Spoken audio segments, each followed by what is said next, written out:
When the Reaper comes for you, don't be afraid.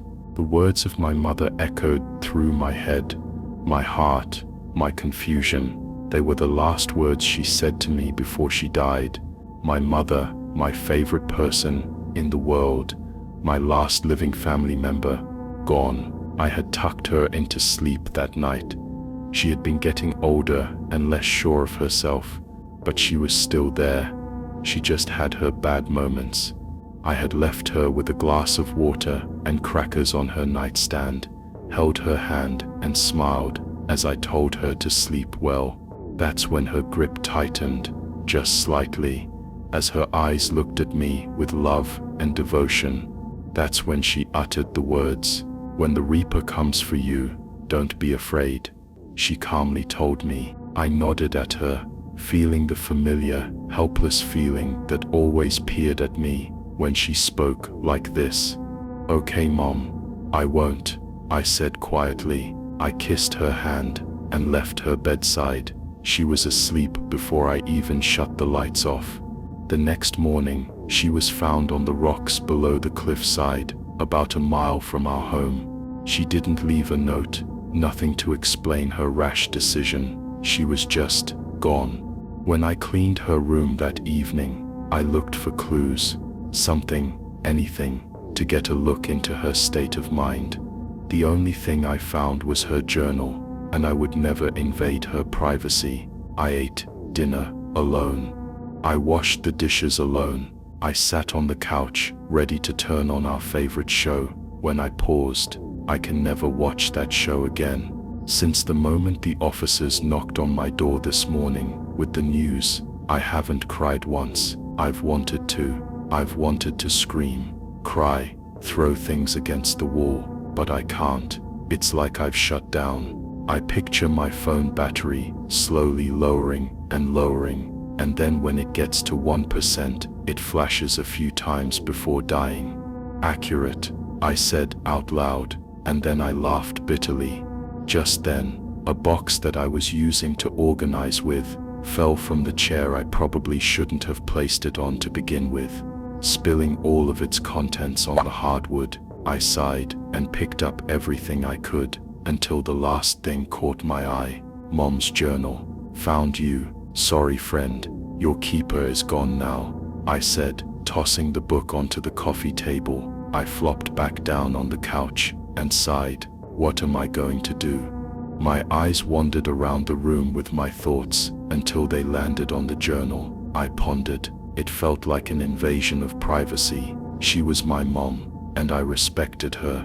I don't want to go snooping through her things. But then again, she left me. I have to know why. "Please forgive me, Mom," I said out loud, picking the book up before cozying up on the couch. I flipped open the cover, and her name was written in dark blue ink. I traced the words with my fingers, memorizing the letters, before I turned to the first page. I was up all night reading.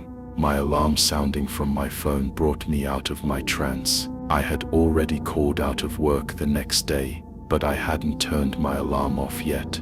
I normally worked the early shift at the hospital, so my alarm was set for 2:30. I silenced the chime and turned back to the book. I was stunned. I read every word, every story, every line.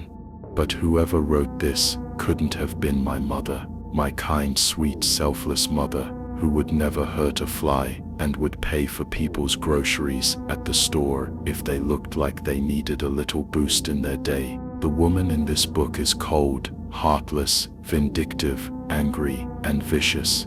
There was a story about how in grade school, another little girl had the same color ribbons in her braids as my mom, so my mom cut them off short enough that the little girl had to have a pixie cut. Another story about threatening her high school biology teacher with exposing a non-existent affair between them if he didn't pass her in the class. A story about her best friend teasing her about her frizzy hair at said friend's bachelorette party, so my mom slept with the friend's groom the night before the wedding. She didn't regret it, any of it.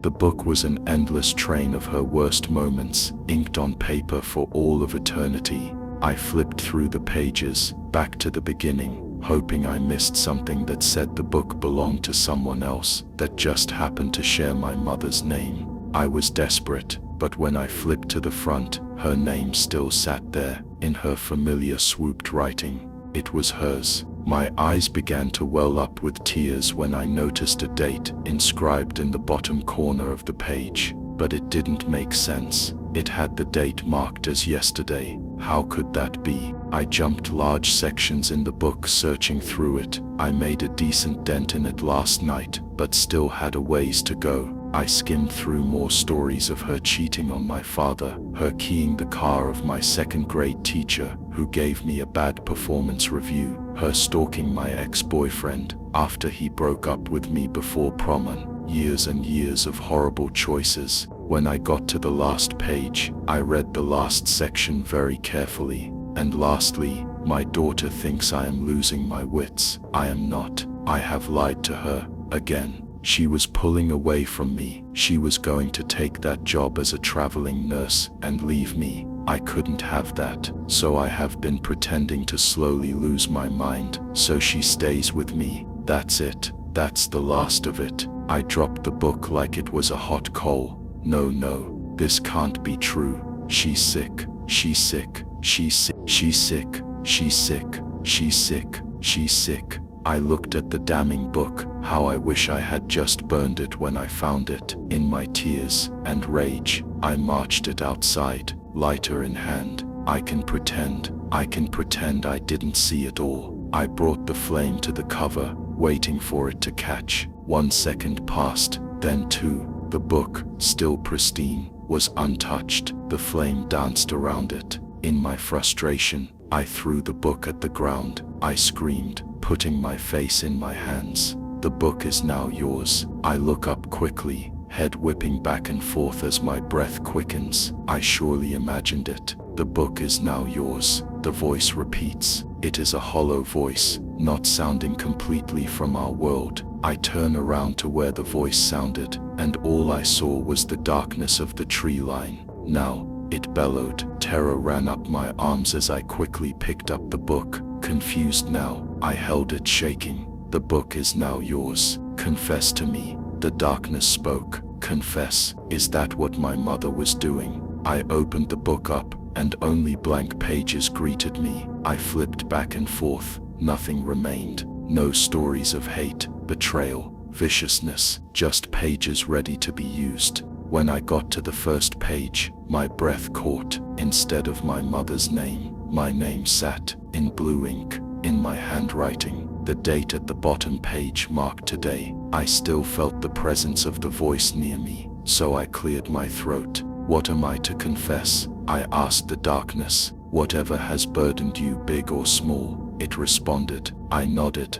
turned and walked inside the house. Something about its voice made me afraid not to do just that. I went to the desk in the front room and picked up a pen. Sitting down in the chair, I opened the book, ignoring the front page. I began to write, mainly little things: stealing extra candy in the checkout line, lying to stay home from school, not standing up for kids who were being bullied on the playground. One by one, I wrote down anything I felt guilty about. Granted, nothing seemed so bad after reading my mother's stories, but I wrote them all. After what seemed like an hour, I made my last entry. I have finally accepted a job offer as a traveling nurse. I start in 2 weeks. I was going to put my mother in a nursing home that I felt was better suited to care for her ailing health. I hadn't told her yet. I closed the book, picked it up, and walked back outside. The second I closed the door, the voice spoke to me again. You may meet me where your mother had her final breath, when her fate was decided by the rocks and the waves, it said.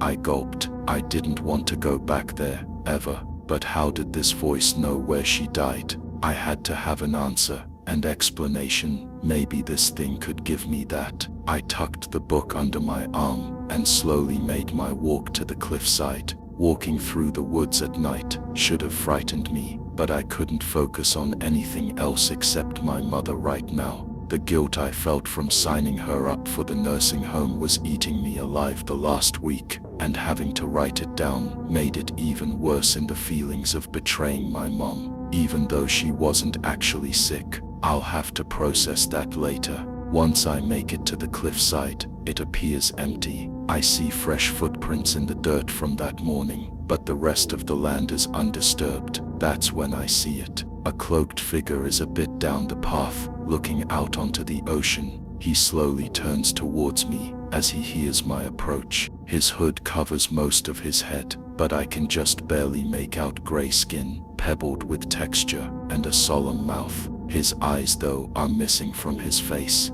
He extends his hand to me, long slender fingers and black nails. I shakily hand him the book. He envelops it in his robes and is silent. My hands are shaking so hard that I try to put them in my pockets to stay calm as I ask my question. Why didn't she tell me she wanted to die? I asked quietly. The figure didn't move. It seemed like an eternity passed before his words came. Because it wasn't what she chose, the fates chose for her, he said. I was stunned. How could something else have chosen that for her? I have accepted your confessions, the figure said, and now you must choose. What do I have to choose? I asked, eyeing the edge of the cliffside. You can either give me a name, any name, of someone you want to take your place. They will die for your sins, and you walk away. Or you can jump off this very cliffside into the dark water and see if you survive. Your choice. What? There are rocks down there. It's obvious I would die, I shouted. Ah yes, I see. That's where your confessions come to play. If the fates have decided you are a good person and deserve to live, they will adjust the water level so you won't hit the rocks. If they decide you are bad, you will die. So you have to decide, dear, if you believe you are good or bad. His haunting voice drawled out the last word. How could I make this choice? I believe I'm good, but I am far from perfect. What would the fates make of me? I looked towards the edge, but I couldn't wish pain on someone else. I couldn't. That would be horrible, to try to condemn someone to any suffering. My mother must have felt the same way. She must have.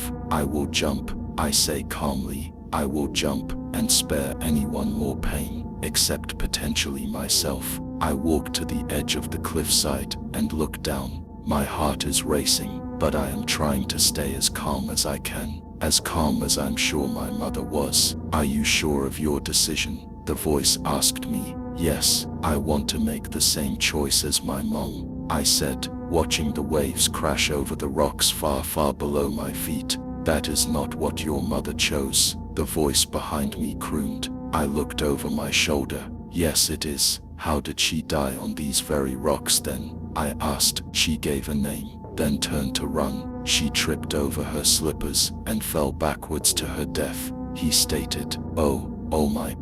I clutched my heart as I looked down at the water. Because there was an error that occurred in her ceremony, I had to remake some rules. Her life was still given, so I chose to offer an additional choice to you. I held up my bargain. I always do, he said intensely. My head was still reeling from the new information on her death. I didn't hear what was so obviously stated. No, she wouldn't. She gave a name. Who would she do that to? I asked, facing the figure completely. Yours, my dear, she said. Yours, he said. The horror on my face was painful. I couldn't breathe. I couldn't think. Why would she? She wouldn't. Then a sound escaped me, and my cheeks felt wet. I was crying. After everything today, I finally shed tears over my mother's final betrayal to me, her daughter, and I knew, in that moment, I could never do the same to someone else. I solemnly turned back towards the cliffside,